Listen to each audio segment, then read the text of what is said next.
Please stand po for the meantime. Tumayo tayong lahat, mga minamahal. Tayo po ay nasa huling bahagi, ang pinakamahalagang bahagi na malalagawain ng mahal Panginoon. Tumayo po ang bawat isa bilang paggalang, pagrespeto sa salita ng Diyos na dadalhin ipapangaral na ating pinagpalang mga beloved ordained preacher, praise the ashes. Beloved preacher, Brother Willer Noel.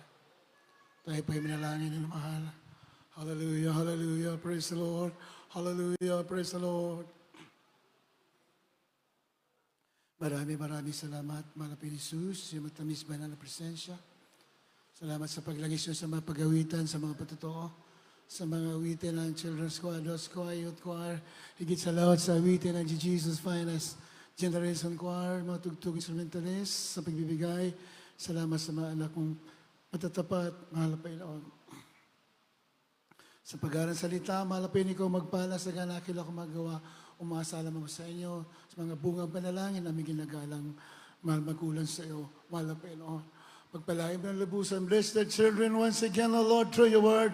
And I bind up of Satan, demons, unbelief, and doubts, opposing spirit, I command you in Jesus' name. Kasal, right now in the name of Jesus. In the name of Jesus. Amen and amen. Hallelujah. Praise the Lord.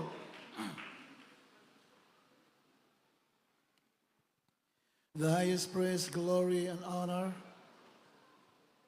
to our loving Savior, Jesus Christ. We remember and cherish the blessed preachings and teachings of our dearly beloved parents in the Lord. Greetings to the beloved Almeida family, beloved preachers, beloved brethren and visitors. Ganun din sa mga beloved in-laws, ating beloved Minister Fox, beloved Ma'am Esther and company. God bless you so much po sa ating mga webcast viewers at sa inyong lahat. Minamahal, magandang hapon. Pwede natin malapinoon at nais ko rin po bumati ng Happy Father's Day sa lahat ng mga father. Sa ating mga pastor, sa lahat ng mga beloved children, ating mga pastor ng mga fathers, mga in-laws, mga apo na mga father, magandang Happy Father's Day sa aking mga in-laws din. Sila JM, sila Mark, si Joms, mga father, mga anak ko na father, at sa lahat po ating mga beloved co-workers na father. Sa inyong mga father na ating ginigilo mga kapatiran, Happy Father's Day po. Purihin ang ating mga Pinoon. Kindly read.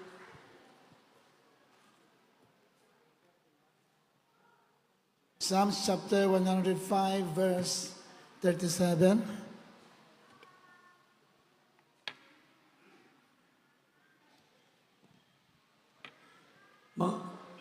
Mga awit 105:37. At kanyang inilabas sila na may pilak at ginto at hindi nagkaroon ng mahinang tao sa kanyang mga lipi. Amen. He brought them forth also with silver and gold.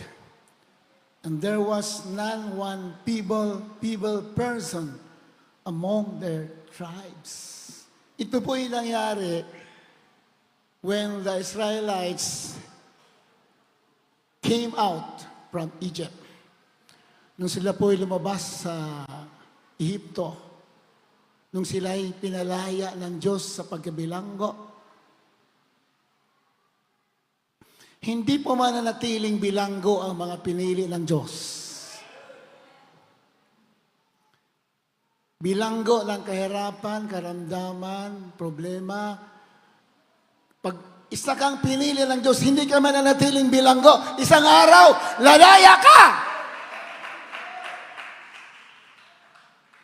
Ganun po ang Diyos sa pinili ng kura natin. Bibigyan tayo ng kalayaan isang araw. Kaya dapat hindi tayo nagsasawang maglingkod, hindi tayo napapagod maglingkod sa ating mahal na Panginoon. Amen? At kanyang inilabas sila na may pilak at ginto. Istorya kasi dyan, yung bili ng mahal na Panginoon kay Moises, Kasi lalaya na sila sa Egypt. Ilang daan taon sila doon, nakabilanggo. Anong sabi naman sa kanila? Plunder the Egyptians. Spoil the Egyptians. Sabi sabihin, kunin niyo yung kayamanan, mga Egyptians, pag kayo alis na sa Egypt. Kaya sinabi diyan. At kaya ilabas sila na may pilak at ginto. Lahat ng mga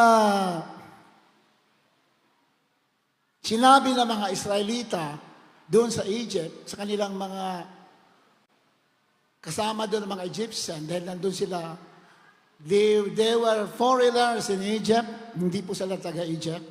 Sila'y bilanggo lamang doon. Lahat ng sinabi nila nung sila'y alis na, binigay. Pag sinabi nila, yung pilak niyo, bigay niyo sa amin, yung ginto, bigay mo sa amin. Lahat binigay ng mga Egyptians. Sabi ng Biblia, they found favor with the Egyptians. Binigyan sila ng pabor. Kaya lahat ng hiningi nila, binigay. Kaya sinulat yan. At kanya inilabas sila na may pilak at ginto at hindi nagkaroon ng mahinang tao sa kanilang lipi. Umabot sila ng mga higit kumulang 3 milyong Israelita na lumabas sa pagkabilanggo sa Egypt. Napakadami nun, minamahal. More or less 3 million Israelites. Pero ang sabi doon, binasa natin, and there was not one feeble person among their tribes. Walang mahina ni isa, lahat malakas. What a lesson for us today. That was the time of the law, panahon ng batas. Wala raw mahina ni isa sa kanila. Walang mahina. Ano ba ang mas makapangyarihan? Batas o biyaya? We are now in the dispensation of grace. Biyaya. Mas malakas ang biyaya. Mas makapangyarihan ang biyaya kaysa batas. Palapakan natin, malapakan. Grace is powerful than law. Sa kanila daw ni isa, walang mahina. Dapat sa atin, mas nabihigit pa. Dapat walang mahina! Palapakan natin, Panginoon. Amen? Walang mahina dapat. Wala dapat lupaypay. Wala dapat magkikahos. Wala! Because we are in the time of grace, biyaya! Hallelujah! Praise the Lord! Pero bakit parang hindi yata nangyayari? Maraming malakas, but mayroon ding mahina. Why? Because of the deception of the enemy. Yun na naman. Daya na naman. Daya kasi ng kaaway na inaano tayo, binubulungan tayo na we are nothing.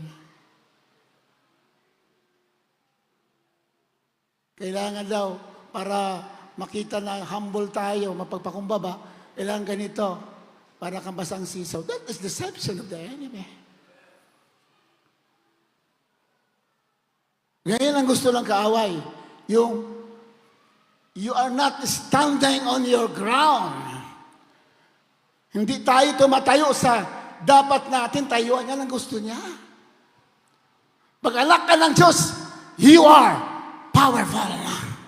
Makapangyarihan ka because God is with you. If God be with us, who can be against us? Sino laban sa atin pag yung Diyos kasama natin? Ganun yan sa banal na kasulatan.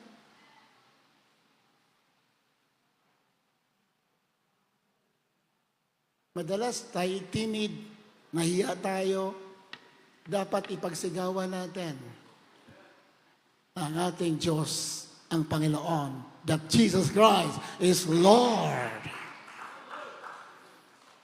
He is in control of everything. Yan po. Biro mo, napakadami nila, ni isa walang mahina. Ano ang kulang sa mga Kristiyano? Di natin ginagamit ang ating sandata. The Lord wants to remind us time and time again, nandito lahat, kaya nga may Word of God.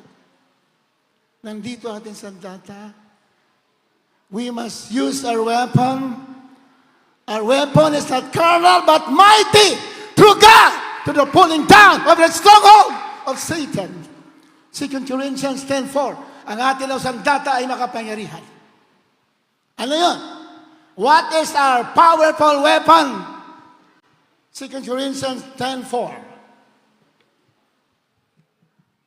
Ikalawang Korinto, Kapitulo po 10, ang talata po ay 4. Sapagkat ang sandata ng aming pagkikilaban ay hindi ukol sa laman, kundi sa harapan ng Diyos ay may kapangyarihang gumigiba ng mga kuta.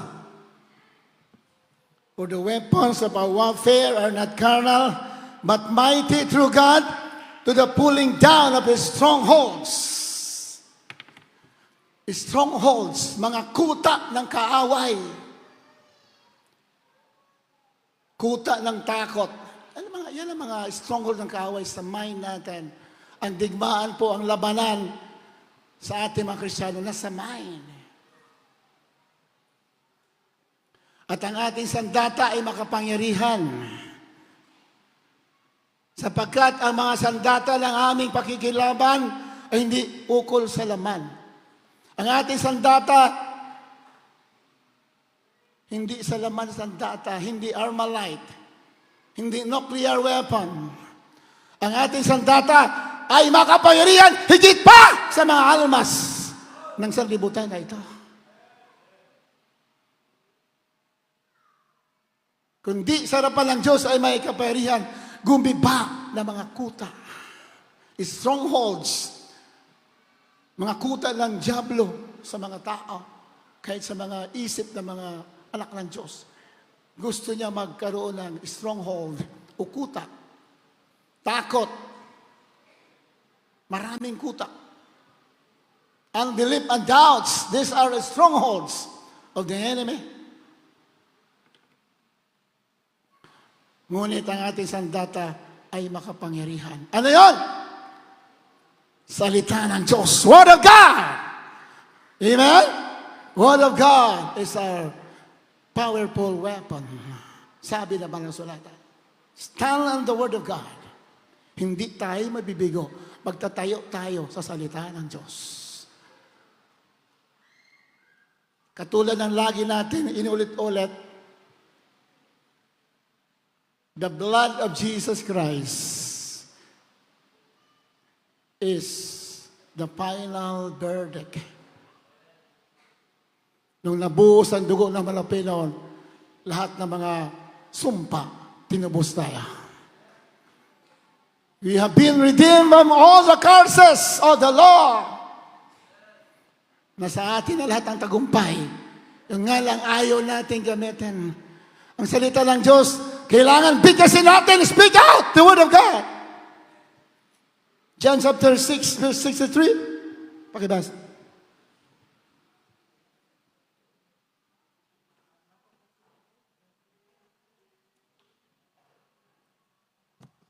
Juan Kapitulo po 6, ang talata po ay sa 63. Ang Espiritu nga ang bumubuhay sa laman ay walang anumang pinakikinabang. Ang mga salitang sinalita ko sa inyo ay pawang Espiritu at buhay. The Word of God is a Spirit. Ang salita ng Diyos ay Espiritu at buhay. Amen? Espiritu at buhay ang salita ng Diyos. Paglaanan po natin ito ng time to read the Word of God. Kung kaya mo mag-memorize tayo ng marami ng lugar. Salita ng Diyos dahil mighty weapon, ang sabi ng Biblia, ang salita ng Diyos. Ang aking salita ay buhay. Espiritu at buhay. Spirit and Word of God is the same. Pareho lang po ang power ng Espiritu Santo at ang salita ng Diyos.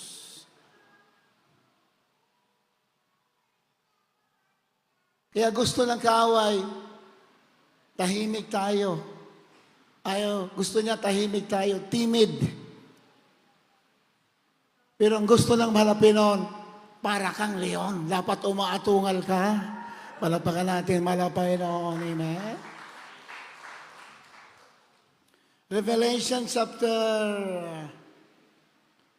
4, verse 6 to 7. Pakibasa. Pakihanda, Revelation chapter 10. Sa aklat ng pahayag, 4, 6, 7. At sa harapan ng luklukan ay waring na may isang dagat na bubog na katulad ng salamin. At sa gitna ng luklukan at sa palibot ng luklukan ay may 4 na nilalang na buhay, na puno ng mga mata sa harapan at sa likuran. At ang unang nilalang ay katulad ng isang leon, at ang ikalawang nilalang ay katulad ng isang goyong baka. At ang ikatlong nilalang ay may mukhang katulad ng isang tao. At ang ika-4 na nilalang ay katulad ng isang agila na lumilipad. Amen. Pakihanda, Revelation chapter 10, verse 2 to 3. Pero dito muna tayo. Revelation chapter 4, verse 6 to 7. At sa harapan ng luklukan ay wari na may isang dagat na bubog na katulad ng salamin. Malinaw na tubig sa harapan ng luklukan, doon sa trono sa langit.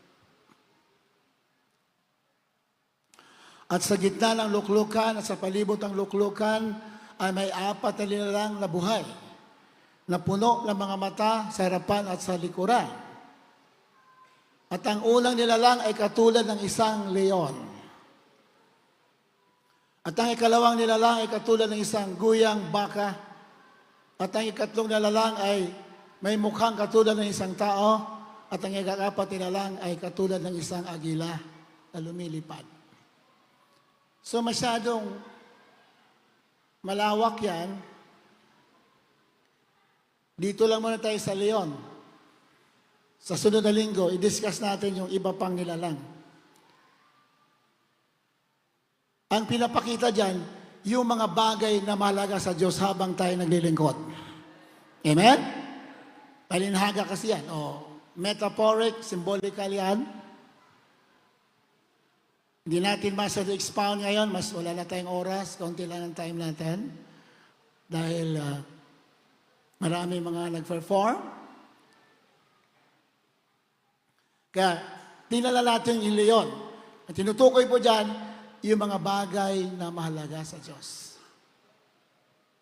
Ang unang nilalang ay katulad ng isang leon. So lion is the king of the jungle. Sa literal na leon, di ba?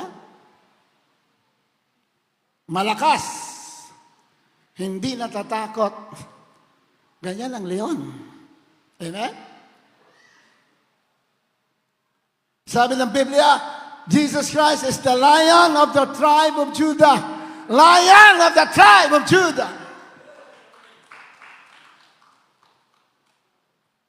Yung tinutukoy naman dyan na leon, dapat ang mga anak ng Diyos paglingkod katulad ng leon. We will be expounding that the next Sunday. Ang leon ay umaatungal yan. At lahat ng mga hayop sa gubat, tiklop, lahat. Takot sa atungal ng leon. Ibig sabihin sa atin, pag anak ka ng Diyos, you have the authority. Palagpakan natin. Mayroon kang otoridad. Magsalita ka. Yan po ibig sabihin.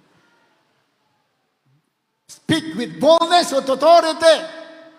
Dahil hindi ka ordinaryong tao. Pag anak ng Diyos, you are not an ordinary man. You have the power in you. We have the power in us. The power of our Lord Jesus Christ. Amen? Yan pa tinutukoy. Pasahan mo na natin. Revelation chapter 10, verse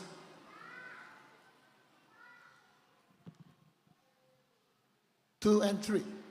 Apokalipsis 10:2-3. At may isang maliit na aklat na bukas sa kanyang kamay at tinungtong ang kanyang kanang paa sa dagat at ang kanyang kaliwa ay sa lupa. 3. At sumigaw ng malakas na tinig na gaya ng leon na umuungal. At pagkasigaw niya ay ang 7 kulog ang umugong. Amen. At may isang maliit na aklat na bukas sa kanyang kamay. At itinungtong ang kanyang kalang paa sa dagat at ang kanyang kaliwa ay sa lupa. Sino yan? Napakalaking tao. Kaso ano yan simbolik kasi yan. Yung kanyang kalang paa, itinungtong sa dagat at yung kaliwang paa sa lupa.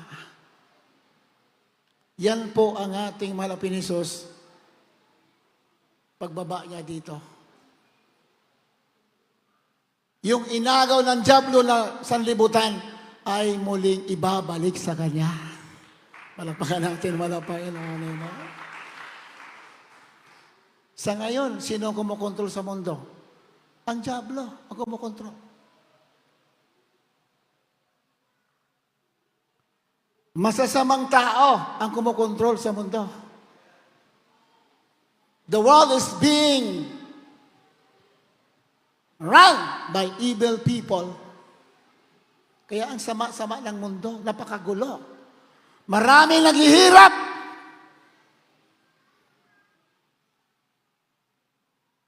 Estudyante, nakita ko sa balita, nasa mall, tumalon, patay. Batang-bata. O mga bata pa, dami ng problema sa buhay. Bakit? Ang mundo ay pinagharian ng masama. Ngunit pagbalik natin malapinoon, ibabalik. Kukunin niya sa bagas siya ang tunay na may-ari ng sanlibutan. Akala ng mga bilyonaryo, ito mga elite people, mga antichrist, akala na silang hari dito. No! Satan is not the king. Jesus Christ is the king of the world. Pagbalik niya, wala kayong magagawa. Kukunin niya yung sa kanya. He will reign all over the earth. Lahat namang hindi susunod sa kanya, you will be thrown into the lake of fire with fire and brimstone. Kaya pagbalik, ang tinutukoy niya, pagbalik malapay noon, tinungtong yung kanang kapa sa dagat, sabihin, aangkinin niya yung sa kanya. Siya talagang totoong may-ari.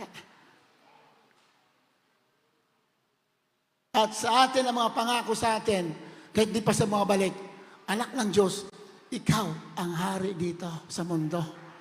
Yung nawala na ninako ng diablo dito sa mundo, binalik niya when the blood of Jesus Christ shed on the cross of Calvary.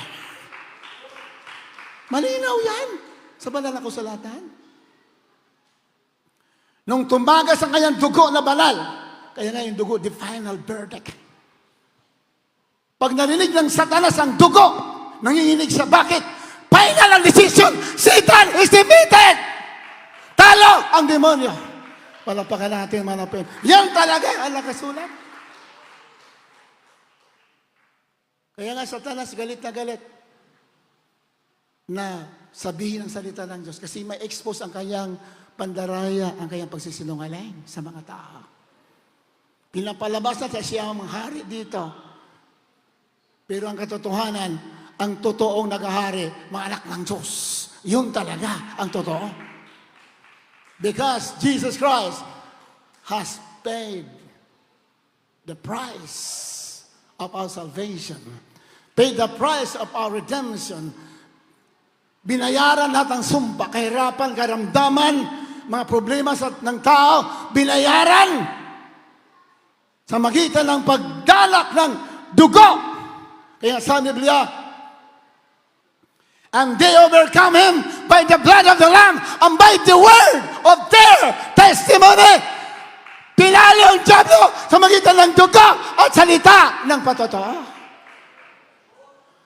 Why the Christians are not using their authority? Revelation chapter 12, siguro, nagkakamali, 11. And they overcome him by the blood of the Lamb and by the word of their testimony.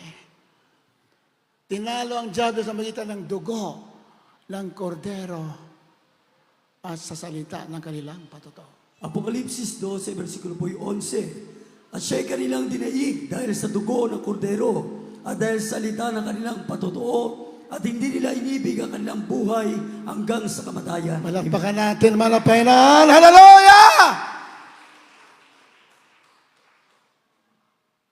At siya'y kanilang dinaig. Sino siya? Satanas. Tinutukoy. At siya'y kanilang dinaig dahil sa dugo ng kordero. Covered ba tayo ng dugo ng kordero? Tinakpan ba tayo ng dugo?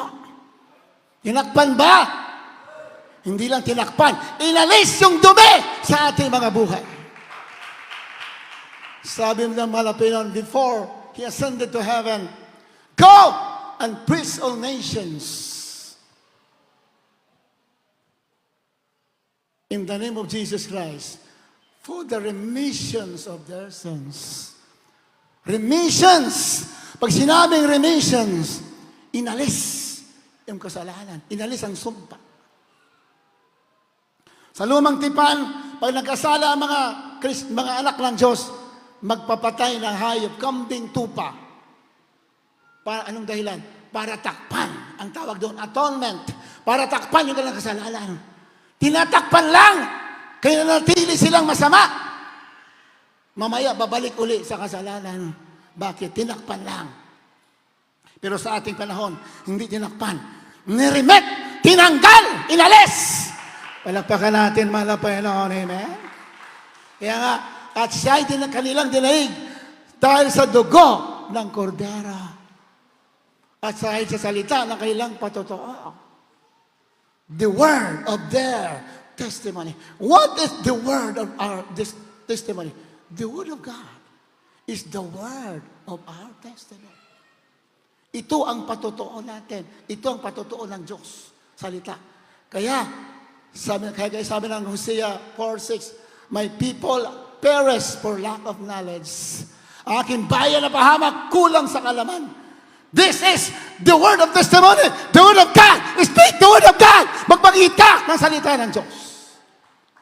Ganyan po yan. Yan ating sandata. Very powerful ang ating sandata. Hindi lang natin kasi nakikita. May labanan doon sa spirit realm. May labanan yan. When you speak the word, yung diablo po natatakot, tumatakbo. Yung kanyang mga plano, yung kanyang ginagawa sa ating buhay, hindi po natutuloy. Nasisira yung kanyang mga programa. When you speak the word of God. Malagpagan natin, malapayan natin. At siya'y kanilang dinaig dahil sa dugo ng kordera. Speak the blood. Takot na takot ang diablo sa dugo ng ating malapelon. Pag naglalakbay ka, sabihin mo, I cover the blood of Jesus over my car. I cover the blood of Jesus I cover my family. Ganyan po. I cover my family with the blood of Jesus. I cover my business with the blood of Jesus. Speak it over and over again. Sa trabaho mo, I cover my job with the blood of Jesus. Yan ang paggamit ng dugo. May mga samang mga tao, ay mo, I plead the blood of Jesus. Then speak, no weapon that is formed against me shall prosper. Walang sandatang ginawa ng kamay ng tao, magtatagumpay laban sa akin. Isaiah 54:17. Yan po ang sinasabing salita ng patotoo. Dugo at salita ng patotoo, matatalo ang diablo. But most of the time, we are not using. Hindi natin ginagamit. Kompleto na ang sandata natin. Tapos na ang banal na kasulatan. Yung salita ng Diyos at saka Espiritu Santo, the same power. Pareho lang. Purihin natin mga Panginoon. At hindi nila iniibig ang kanilang buhay hanggang sa kamatayan. Yung mga hindi takot mamatay, hindi